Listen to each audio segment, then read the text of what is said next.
This is a crazy essay published and written by the CEO of Anthropic, the company who published and created the model, the Claude model.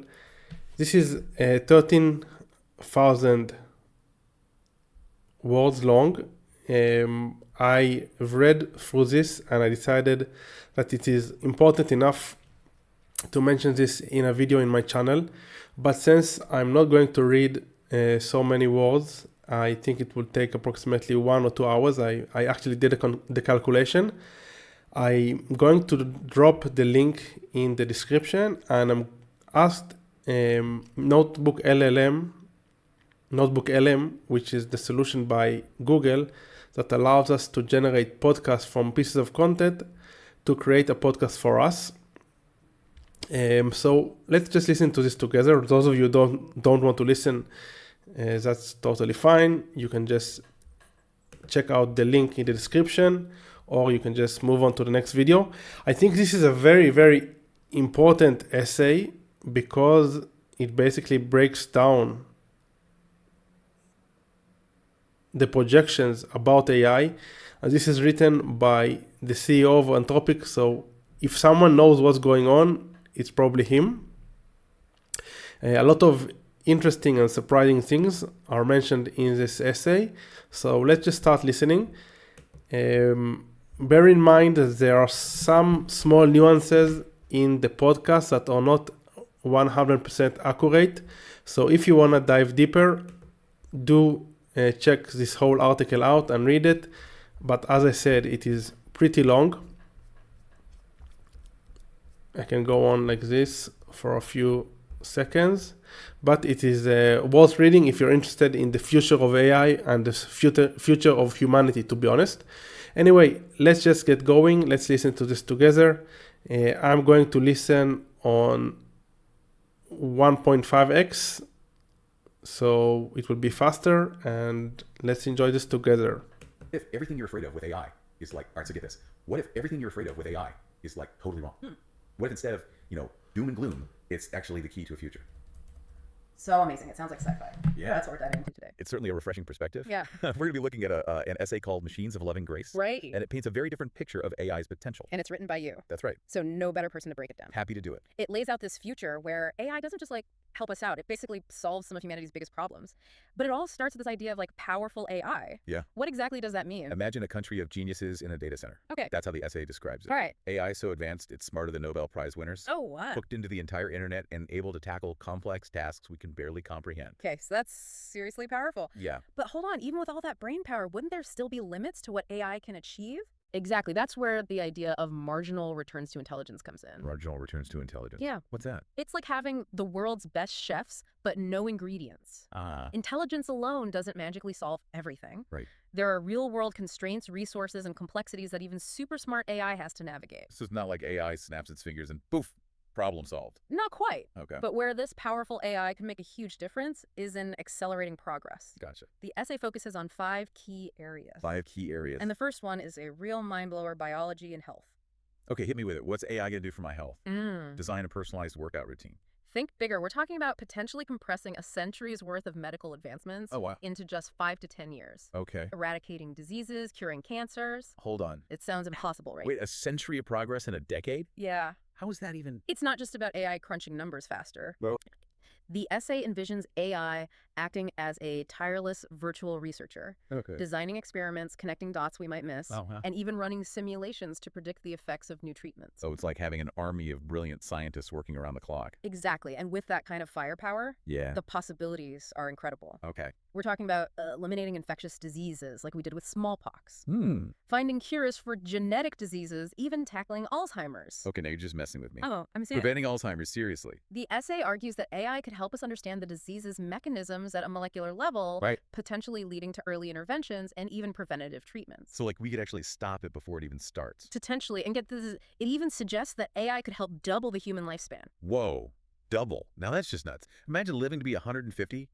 What would we even do with all that time? It's mind-boggling, isn't it? It is. And it raises so many questions about societal structures, work relationships. Right. The implications are massive. This is already blowing my mind, and we're just getting started. I know, right? What's next on the AI agenda, world, peace-solving climate change? Well, we'll get to those. Okay. But first, let's stick with the human element. We've talked about physical health, but the essay argues that AI could be just as transformative for our minds. Okay, so after AI fixes my body, it's going to upgrade my brain. Yeah. Sign me up.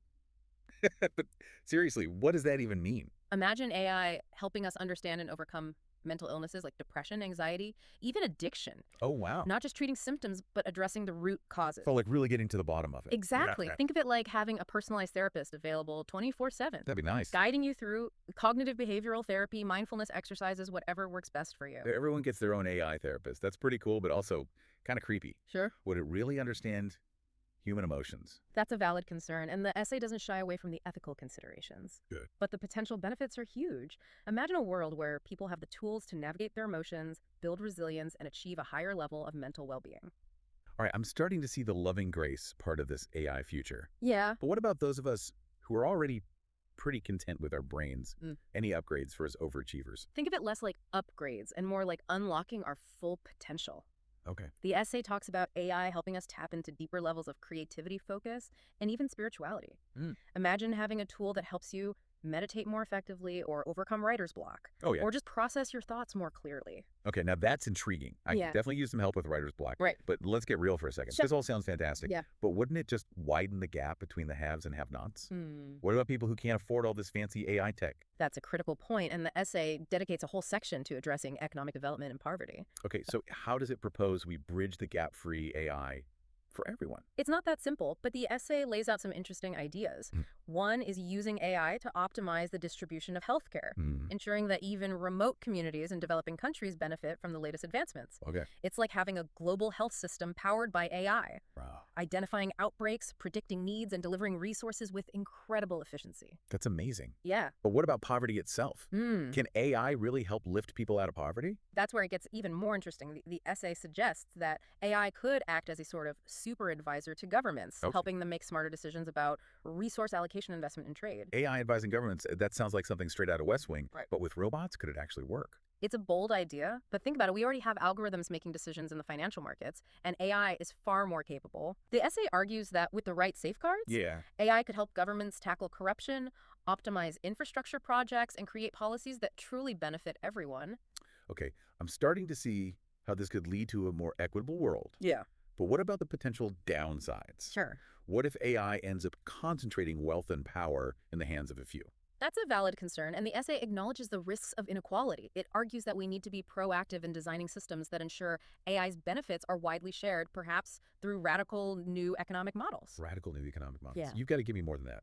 What are we talking about here? Well, one idea that's been gaining traction is a universal basic income, Right. where everyone receives a guaranteed minimum income regardless of their employment status. Right. The essay suggests that AI's potential to automate jobs might make this kind of safety net even more essential. A world where everyone gets a paycheck, even if robots are doing all the work now.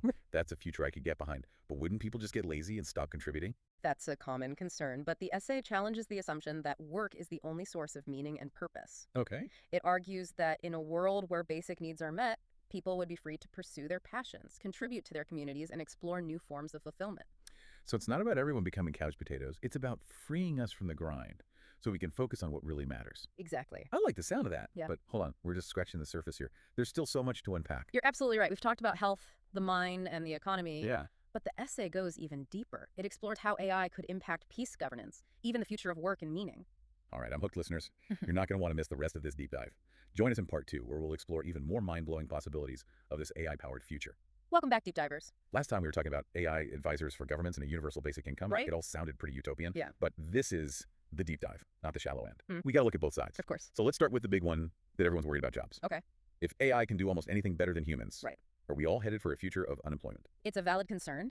The essay acknowledges that AI will likely automate many existing jobs, but it also emphasizes that history has shown us technology creates new jobs as it disrupts old ones. So you're saying we shouldn't panic, just learn to code and we'll all be fine.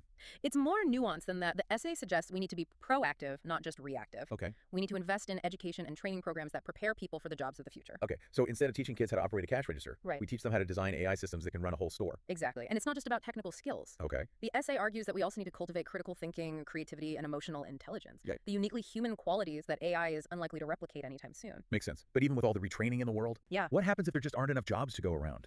What about the people who are left behind? That's where those radical economic models we touched on earlier come into play. Right. The essay suggests exploring ideas like a universal basic income, where everyone receives a guaranteed minimum income regardless of their work status. So it's like a safety net for the age of AI. Exactly. But wouldn't that disincentivize people from working altogether? The essay challenges that assumption. It argues that a basic income would free people to pursue their passions, start businesses, contribute to their communities in ways that might not be economically viable today. So instead of working just to survive, Right. we'd be working to thrive. Exact. I can dig it. Right. But even if we solve the economic puzzle, Yeah. there are other ethical dilemmas, right? Like, who controls this powerful AI? What if it gets into the wrong hands? You hit on another crucial point. The essay emphasizes the importance of governance and regulation in ensuring AI is used for good. So we need AI police algorithms that make sure other algorithms are behaving themselves. Not exactly police, but we do need clear ethical guidelines and regulations to prevent AI from being misused. Okay. This involves international collaboration, transparency, and accountability. Sounds complicated. Are there any real-world examples of how this could work? Think of the regulations around nuclear weapons. Okay. We've seen how international treaties can help control the proliferation of dangerous technologies. Similar principles could be applied to AI, ensuring its development and deployment are aligned with human values. Okay, so it's like a global agreement on how to use AI responsibly. Exactly. But who gets to decide what those values are? That's a big question. The essay emphasizes the need for diverse voices to be included in the conversation. Right. It's not just about technologists and policymakers. We need ethicists, philosophers, social scientists, and everyday citizens to weigh in on the values that will shape our AI-powered future. This is starting to feel less like a tech discussion and more like a philosophy seminar. But seriously, it makes sense. AI is going to impact everyone, so everyone should have a say. Right. But let's get back to the essay. Right. What else does it say about how we can steer AI in the right direction? The essay emphasizes the importance of AI safety research. Okay. This means investing in research that focuses on making AI systems robust, reliable, and aligned with human goals. So like a kill switch for rogue AI, Mhm. just in case it decides to take over the world. Not quite a kill switch, but the idea is to anticipate potential risks and develop safeguards. This could involve things like creating explainable AI systems where we can understand how the AI arrives at its decisions, and value-aligned AI where we ensure the AI's goals are consistent with our own. That sounds like some pretty high-level stuff. Yeah. How can everyday people get involved in this AI safety conversation? It's not like we're all going to be writing algorithms anytime soon. You don't have to be a programmer to have a voice. Educating yourself about AI, engaging in public discourse, and supporting organizations that are working on AI safety are all valuable contributions. So read up on AI, talk about it with friends and family, maybe donate to a good cause. Sounds doable. But even if we manage to steer AI in the right direction, Yeah. isn't there still a chance it could become too powerful, too intelligent, and ultimately pose a threat to humanity? I've seen enough sci-fi movies to know how this ends.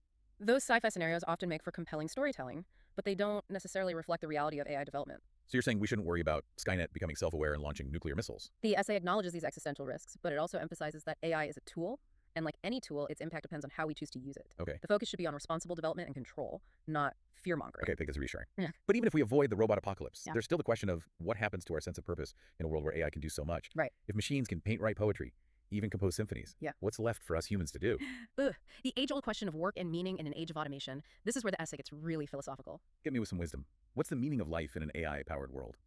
It's not about finding a single answer, but rather about reframing the question. Yeah. The essay argues that meaning doesn't have to come from economic productivity alone. Okay. It can come from pursuing our passions, connecting with others, contributing to our communities, and exploring our own inner landscapes. So it's like AI frees us to focus on the things that truly make us human, the things that robots can't replicate. Exactly. Think of it as AI taking care of the mundane and repetitive tasks, allowing us to devote more time and energy to the things that bring us joy, fulfillment, and a sense of purpose. Okay, I'm liking this vision of the future. Yeah. But let's be real, there's still a lot of unanswered questions and potential challenges ahead. Absolutely. We've covered a lot of ground, from the economic implications of AI to the ethical considerations and the philosophical questions it raises, but there's still more to explore.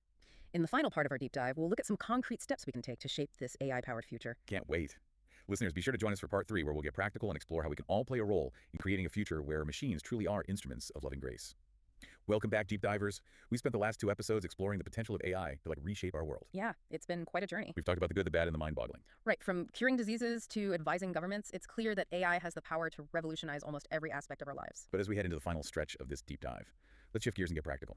We've talked a lot about what AI could do. Yeah. But how do we actually make sure it happens? That's the million-dollar question. It's not enough to just hope for the best. Right. We need to actively shape the development and deployment of AI to ensure it benefits all of humanity. So what can we do? Do we all need to become computer scientists and start writing ethical algorithms? Not necessarily. There are many ways to contribute, even if you're not a tech expert. Okay. The essay emphasizes that this is a collective effort. It requires participation from everyone: policymakers, researchers, business leaders, and yes, even everyday. Okay, I will pause the video at this point. Now let's just read the summary, which is very important in my opinion to read with his own words.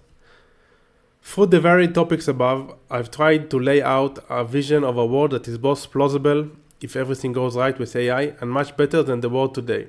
I don't know if this world is realistic, and even if it is, it will not be achieved without a huge amount of effort and struggle by many brave and dedicated people. It is definitely a world worth fighting for. If all of this really does happen over the next 5 to 10 years, the defeat of most diseases, the growth in biological and cognitive freedom, the lifting of billions of people out of poverty to share in the new technologies, a renaissance of liberal democracy and human rights, I suspect everyone watching it will be surprised by the effect it has on them. I don't mean the experience of personally benefiting from all the new technologies, although that will certainly be amazing. I mean the experience of watching a long-held set of ideals materialize in front of all of us at once. I think many will be literally moved to tears by it. Throughout writing this essay, I noticed an interesting tension. In one sense, the vision laid out here is extremely radical. It is not what almost anyone expects to happen in the next decade and will likely strike many as absurd fantasy. Some may not even consider it desirable. It embodies values and political choices that not everyone will agree with. But at the same time, there is something blindingly obvious, something overdetermined about it, as if many different attempts to envision a good world inevitably lead roughly here. That's it, guys. I hope you enjoyed this video. If you're interested in AI, I highly recommend that you read this whole article. Again, I'm going to leave the link in the description. If you have any suggestions, ideas, obviously leave them in the comment section below. And until next time, keep on automating.